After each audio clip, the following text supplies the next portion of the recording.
Saya Dr. Andes Haji SDMSI selaku Ketua Umum Lembaga Adat Kabupaten Kampar. Datuk, seperti apa program Datuk setelah dilantik sebagai Ketua Lakdi Kampar?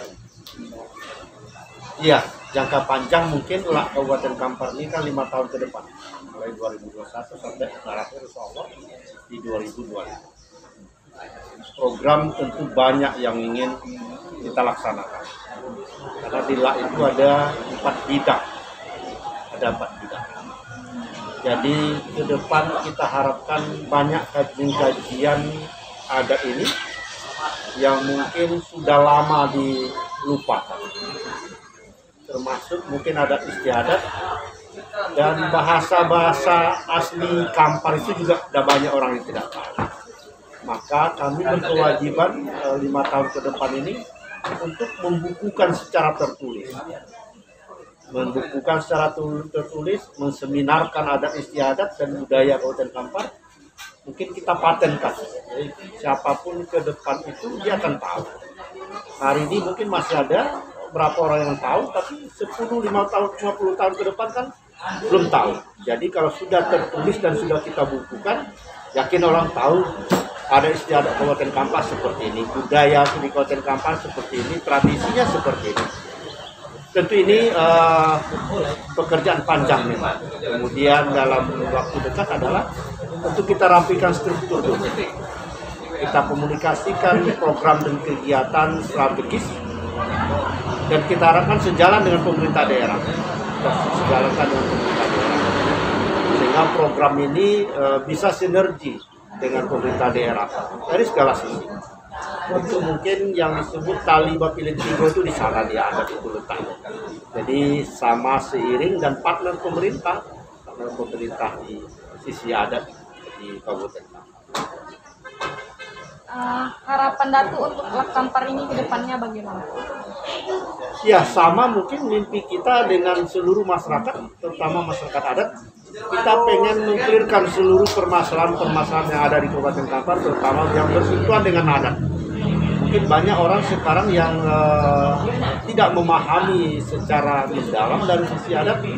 Mungkin lembaga adat ini tempat mereka menyampaikan hal-hal yang belum clear, hal-hal yang masih menyangkut.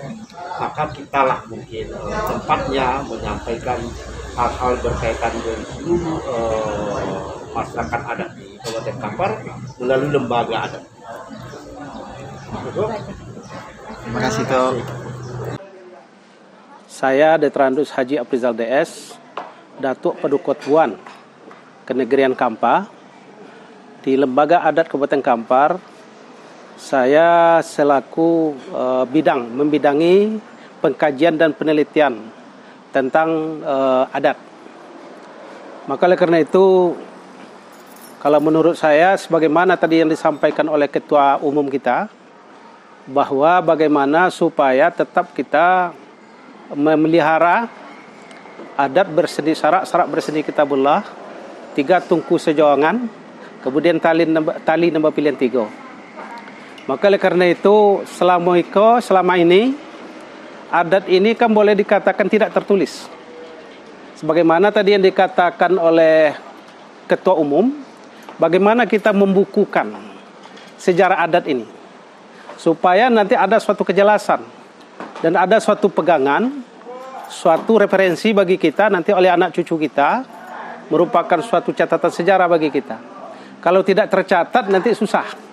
Maka suatu yang dikatakan oleh Ketua Umum tadi, terutama harus bagaimana kita membukukan norma-norma adat ini yang ada selama ini, yang selama ini hanya dikenal oleh hanya pihak-pihak tertentu saja. Boleh dikatakan pihak-pihak itu hampir punah, malahan sudah berusia tua. Jadi kalau seandainya ini tidak segera kita bukukan, kita tuliskan dalam bentuk sejarah, dikhawatirkan nanti kita kehilangan pegangan. Maka oleh karena itu salah satu pemikiran yang sangat maju menurut saya apa yang disampaikan oleh Ketua Umum tadi. Maka oleh karena itu saya sebagai ketua yang membidangi penelitian dan kajian adat itu sendiri, tentu saja ini yang menjadi tantangan bagi kita untuk mewujudkannya.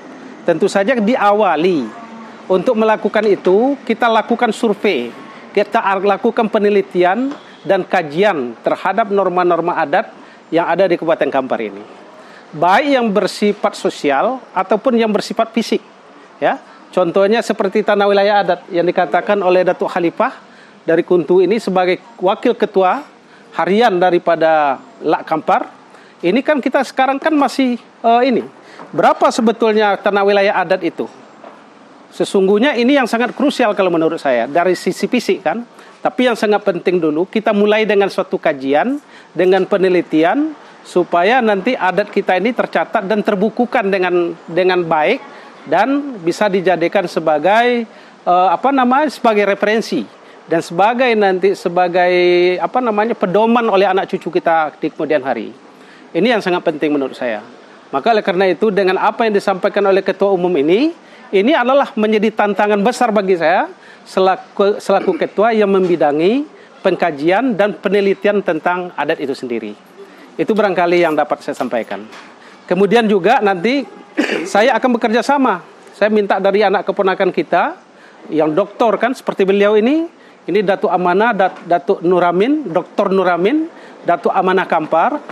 Dia ini juga sebagai seorang doktor yang membidangi itu. Kita minta nanti bagaimana tokoh-tokoh anak keponakan kita, ya ada yang profesor, ada yang doktor sekarang sudah banyak. Dan itu kita minta turun tangan. Bagaimana kita menyelamatkan norma-norma adat yang ada di Kabupaten Kampar ini. Itu barangkali yang dapat saya sampaikan. Nanti bisa ditambah oleh Bapak Dr. Nuramin. Bagaimana secara secara metodologinya, bagaimana tentu kami ini selaku datuk nanti nggak bisa berjalan sendiri, tetapi yang melakukan penelitian itu tentu orang-orang ahlinya. Ini barangkali yang dapat saya sampaikan. Terima kasih. Assalamualaikum warahmatullahi wabarakatuh. Berkaitan dengan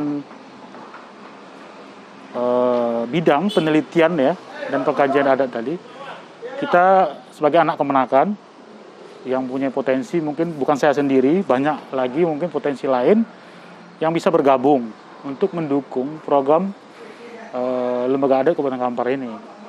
Kenapa demikian? Tanpa kodifikasi, tanpa sesuatu hal yang berkaitan tertulis, maka sulit diartikan nanti dalam konteks ilmiah.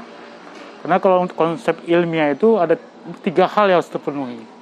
Bagaimana kajian nanti historisnya, bagaimana kondisi adat yang disepakati sebagai sebentuk produk ilmiah yang bisa dibukukan dan bisa dipedomi yang disampaikan oleh Datuk tadi.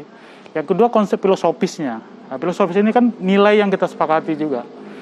Mungkin anak-anak milenial hari ini kurang paham dengan konteks nilai. Tapi ketika membaca dan punya produk ilmiah yang bisa dipertanggungjawabkan, maka sisi itu akan menjadi kebaharuan dari peradaban yang menyesuaikan terkait dengan modernisasi dan adat itu sendiri. Kemudian konteks empiris. Tadi ada kejadian-kejadian ulayat contohnya. Itu perlu diadvokasi, perlu pendampingan hukum, pendampingan pengkajian terkait dengan historis tanah ulayat contohnya. Itu kan banyak hal yang perlu kita bangun untuk membantu dari akademisi atau kawan-kawan di anak kemenakan yang mumpuni dalam bidang spesialisasi penelitian. Saya mungkin bisa menyumbangkan berpikir seperti sederhana. Ketika awal ini sekarang bisa menggaji strukturalnya dulu. Apa kajian struktural?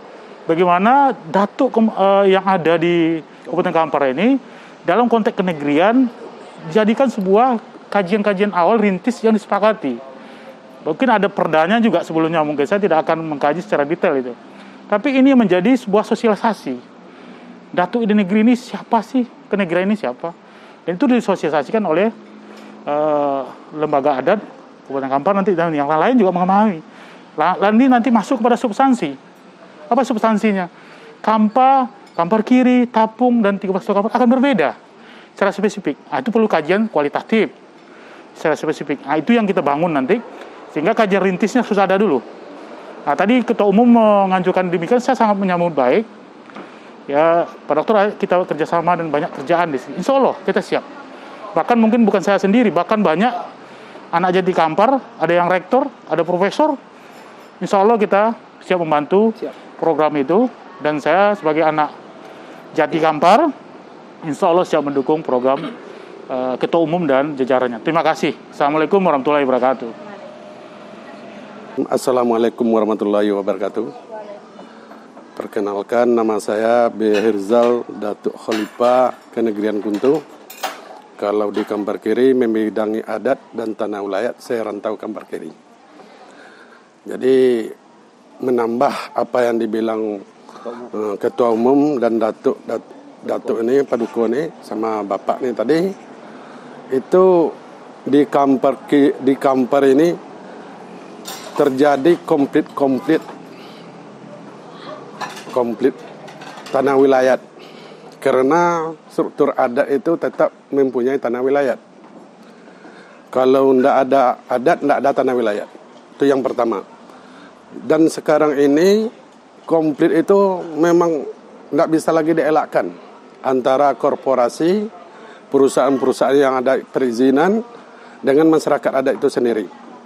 Yang pertama, satu-satunya kita bangga tuh di 2012 satu-satu Putra Kampar yang merevisi Undang-Undang Negara, Undang-Undang Kehutanan 4199 itu dari Kampar sendiri, yang itu menjadi putusan MK 35 nomor 35 tahun 2013. Hutan adat bukan hutan negara. Cuma dengan sosialisasi itu, dengan putusan itu, kita di Kampar ini yang merevisi sampai saat sekarang ini belum ada komitmen dari pihak pemerintah. Dengan diangkatnya, dinobatkannya, dikukuhkannya Datuk Yusri, Datuk Paduko, Datuk Bandaromudo, sekaligus Sekda Kabupaten Kampar. Mudah-mudahan masa akan datang adat di Kampar ini, pengembalian hak-hak adat dan tanah wilayah ini berjalan dengan lancar. Kita berharap semua komponen untuk membantu, baik Dunsana Kemenakan yang ada di provinsi, di pusat, untuk membantu mendukung pengembalian hak-hak wilayah di Kabupaten Kampar. Yang kedua, saya akan di lapangan, di kenegrian-kenegrian itu, contohnya di Kenegrian Kuntuh, 21 korporasi yang tanpa izin menduduki tanah wilayah, selama ini dia tanpa izin, tidak membayar pajak ke negara, dan dia itu bertahan sampai saat sekarang bertahan. Untuk dengan mendorong apa yang dibilang Ketua Umum tadi, mudah-mudahan hak-hak wilayah itu kembali kepada masyarakat adat itu sendiri. Makasih banyak. Assalamualaikum warahmatullahi wabarakatuh.